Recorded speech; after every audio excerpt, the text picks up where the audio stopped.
So the last and final part was to take stock. And, oh, we didn't frame it at all. Open mic. So we've started at, I think last time, or maybe at NRP. I have to be near the mic. I have to be recorded. Okay. I think it either was at NRP 4 or NRP 5.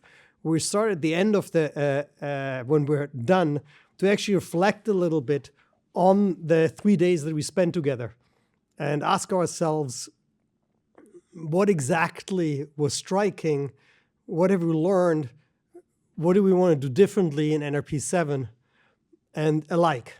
And so I encourage you to come up to the mic and tell us what you thought that was remarkable, that what we learned and what we should do in 7 NRP. And as you all assemble at the mic, one after the other, and make a long queue, I will start giving you some prompts and of the kinds of things that I found. And I think the first thing that I found is that I was shocked at some point today, realizing the breadth, heterogeneity, diversity, if I'm still allowed to use that word, of the event itself. I mean, the kind of variety that we've covered in these 3 days is shocking to me. And I have to say that I didn't realize that we planned it that way. I was blissfully unaware that we had actually put together a program that is quite this broad. And so I think that's probably the most significant thing I've realized today. And I'll let Case go next. Is this one on? Sorry. Yes, it is on. I must say, I was last year also at NRP, and I extremely appreciated it. I had also people from the University of Amsterdam here to, well, also experience what I already experienced for 25 years here. And also to work with the library to build this web of data and web of science. When I saw the agenda of this meeting, I was actually, on beforehand, I was disappointed. I thought, hey, this is only education, the education part. Also, last year we had a lot from the funders, DOE and NSF in the program, also Fabric. Seems a bit a poor program. It turned out that the tutorials, and certainly also yesterday, the whole education-based presentations and tutorials were actually key and essential. Because also at the University of Amsterdam, having the Data Science Center and having the need to get grip on how you deal with data and then how you bring that in the education programs is actually currently key. So I experienced this workshop this year as actually completely to the point what I needed. So I hope that you quickly get the slides assembled. I took a lot of notes and well, did try to do my pieces of tutorial. But I very much appreciated this workshop for what is currently needed. Also, I want to point out that also in our country, and I hear actually everywhere, the universities are under budget pressure. So our university has to cut costs for about 15%. I hear similar stories on this side of the ocean. And, you know, if universities are under pressure, it is easiest for them to cut on research because these researchers are smart, they find money elsewhere, you know. But the show must go on, and that is education, teaching. And so it also gives us, also as innovators, extra ways to tap into the money streams that are anyway continuing. Because in the end, we are working at schools. Thank you. Any other comments? Then I'll add another one of my own. The other part of feedback that as PI of the prototype NRP and I got here, or as representative of the team that runs the NRP, so to speak, I got is reliability and robustness. I heard from many of you that we should aspire to do better. And so that clearly was heard. And we've talked about it during the lunch break among some of us who are part of the team that makes this thing run, that this is something that we'll have to pay some attention to. And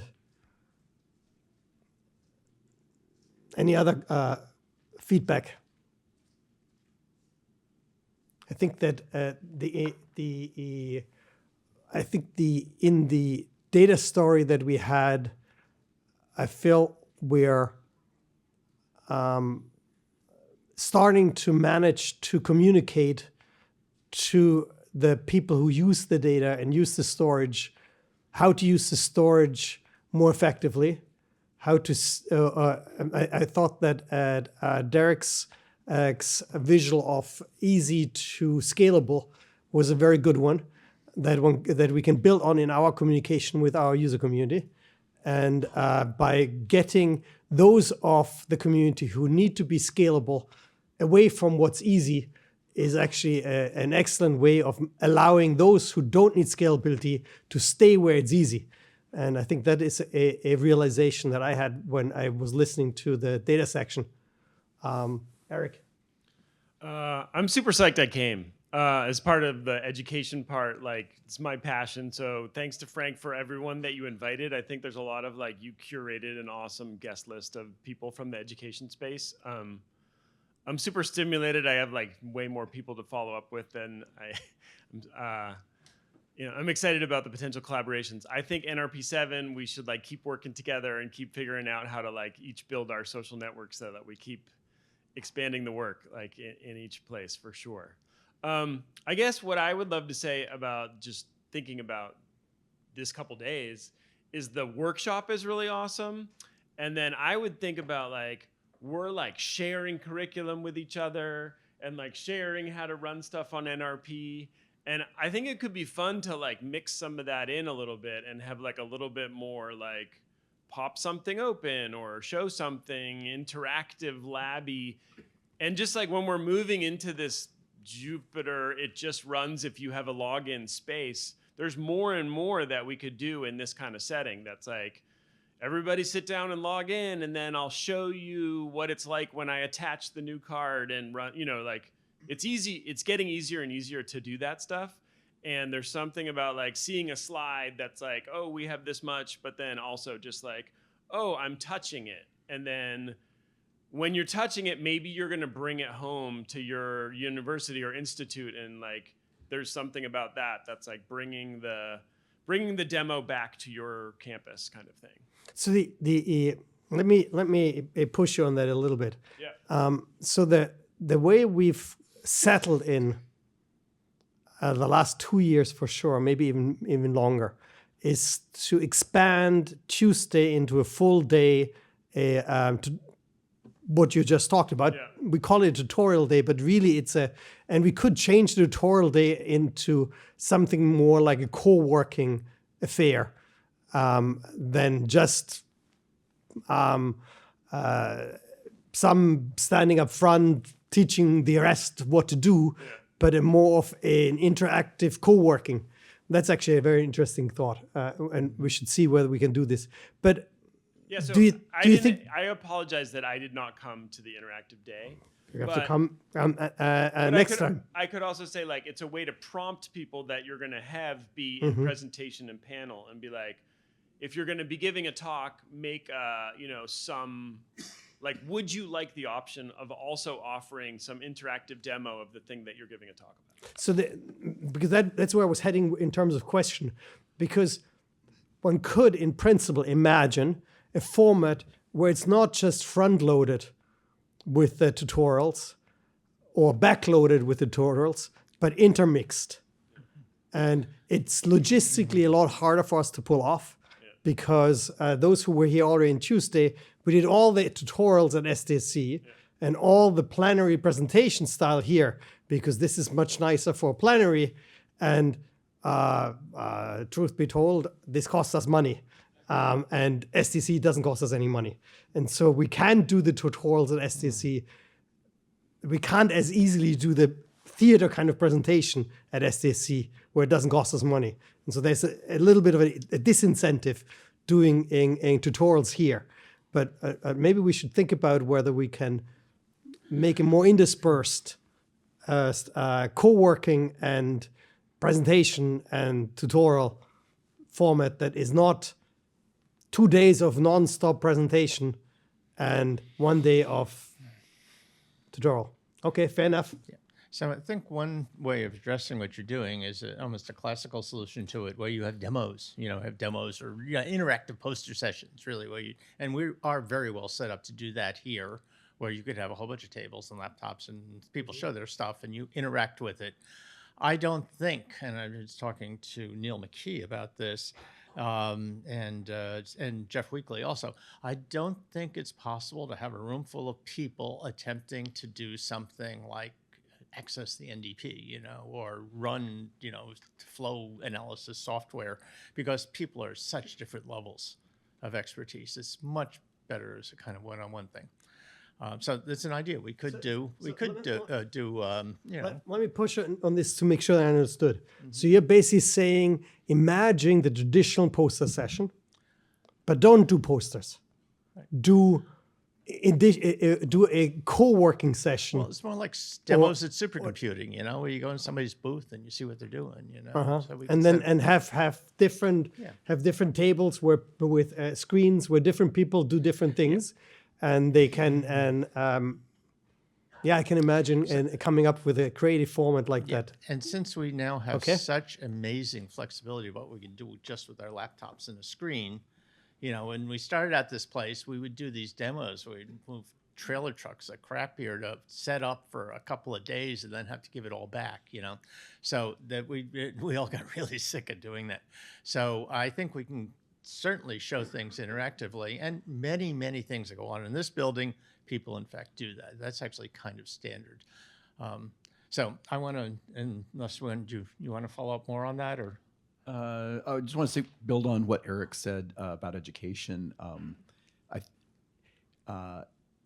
It seems like there's a lot of people working on overlapping problems in kind of skills development related to data science and kind of how to use this kind of infrastructure.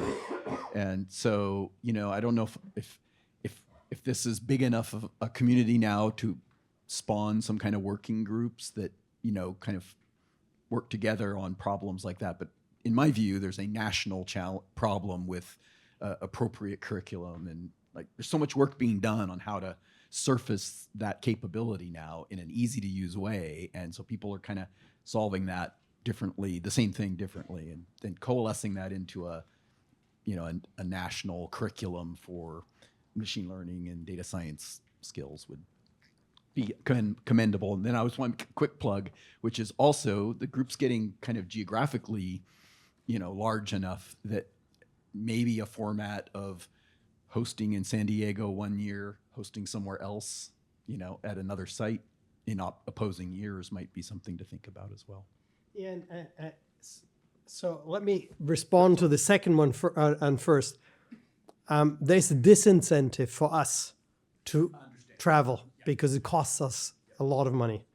And it's not necessarily we ourselves are a large enough group that if I were to send every single one of us to a remote instance of this, I go broke. And it's a lot easier to get you guys here than send us out And that's sort of unfortunate, but that Says the Sun King, yeah. Yeah. So I want to just mention that a few things. I am collecting the slides. It's going to take me a little while to get them organized and online.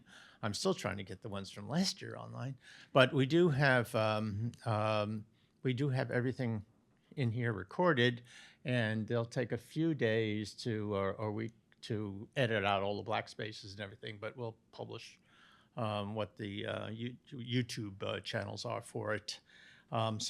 And then we'll have the slides. If you have a particular need for a certain set of slides that you want right now, like you want Tiana's slides, send me an email and I'll just send it to you. There's not that many of you and that many requests, but I can't send you all of them, right away. The other thing is that there are succulents out on the tables. If you happen to want to adopt a succulent, please do. Otherwise, they're just going to get thrown out. And they're all from my garden. And if you like them, you can also come get more at my garden. I have a lot of them. And then the last thing is I think we still have some of those fads left. So if you feel like you've got your children would fight over one of them, take another one. Okay. Let me make one more comment to another thing that Kurt said, and that I admit struggling a little bit with, and that is content. I like to think of myself as a plumber. Basically, the things that I work on, I don't go up in the stack very high. But I acknowledge that all the plumbing is useless unless there's something on top that is worthwhile interacting with. And so I've thought of this as facilitating the people who do useful stuff above the plumbing to meet each other. So if there was, if you think of it in terms of my flower, I would love to have more people out of the NRP community meet each other and decide to submit proposals to any and all agency that ultimately build on the NRP in some way or the other, and in those proposals create the content that we then can all share afterwards. And that ranges from anything of structures to organize content and curate content and record content and make content accessible, NDP being an example, to just bare content, creating content, having proposals that create content in order to work on NRP. And so I very much encourage you to, there is a system to the madness of inviting people who do content while I do none, because I believe that it is essential to have content on the platform, otherwise the platform is sterile. And I'm counting on you to do that and us to help, if that makes any sense. Like the early days of TV, Yeah, I'm Cox. It's all right. Any other comments, questions? If not, then we're all done for this year. And I'm looking forward to seeing you again next year. Thank you.